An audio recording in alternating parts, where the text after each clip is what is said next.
ওনারা কিন্তু সেই 18 সাল থেকে 22 সাল পর্যন্ত অল্প কয়েকজন সংসদ সদস্য নিয়ে ওনারা আওয়ামী লীগের এই ফ্যাসিস্ট সরকারকে বৈধতা দিল। বিএনপির ব্যক্তি ছিল কিন্তু ব্যানার ছিল না।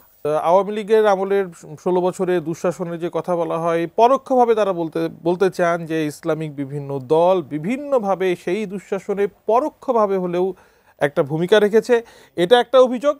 আর এই ফেব্রুয়ারির নির্বাচনকে যাতে বিলম্বিত করা যায় বা এই নির্বাচনকে প্রশ্নবিদ্ধ করা যায়, সেটার জন্য বিভিন্ন যে সকল ধূম্রজাল তার একটা অন্যতম টুল হিসেবে তিনি মনে করছেন পিআর। এটাকে আপনি কিভাবে দেখছেন? ওনাদের একটা কমন কথা আছে, এই যত টকশো করি তাতে বিএনপি একজন নেতা থাকি, কিন্তু ওনাদের একই সুরের কথা। এইটা কিন্তু আশ্চর্য লাগে। বিএনপি মনা সাংবাদিক তারাও বিএনপি থেকে শুরু করে সবাই কিন্তু একটা সুরে কথা বলে যে 16 বছরে আমরা আওয়ামী লীগকে সহযোগিতা করেছি। শোনেন, এইটা হয় কি, এইটা যখন কোনো কথার সেই থাকে না, কথার কোনো যুক্তি থাকে না। আওয়ামী লীগের আমলে আমাদের ছাত্র আন্দোলন কেন্দ্রীয় সভাপতিকে রিমান্ডে নিয়ে এমনভাবে মারধর করলো, আওয়ামী লীগ আমলে শত শত লোকদেরকে গ্রেপ্তার করলো, সেক্রেটারি জেনারেলকেও ছাত্র আন্দোলন তাকেও এইভাবে করলো।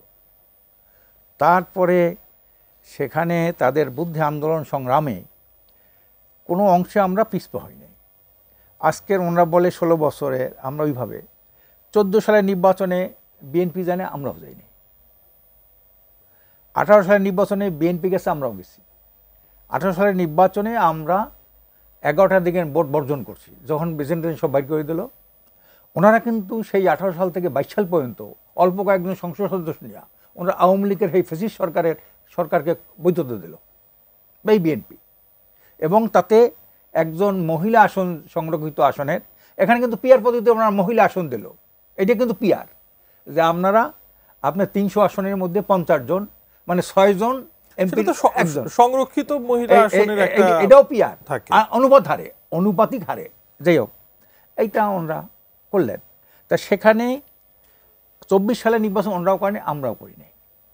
স্থানীয় নির্বাচন ওনারাও করেছেন, আমরাও করেছি। যেমন ডাক্তার শাহাদাত, উনি কার আমলে হয়েছিল, ওনারা বাতিল করছেন, উনি আমরা মামলা করছেন, এই হাসিনা সরকারের কাছে মামলা করছেন, বা এই সরকারের কাছে মামলা করছেন। সিটি কর্পোরেশনের নির্বাচনগুলোতেও তো অংশগ্রহণ করেছেন, আমরাও করছেন, ওরা করছি। তা এখন যে এইটা কোত্থেকে আসে, এবং আমরা দলীয়ভাবে 3 থেকে 4 তারিখ দলীয়ভাবে ব্যানার সহকারে ছাত্রদের পক্ষে আমরা দুর্বার আন্দোলন করছি।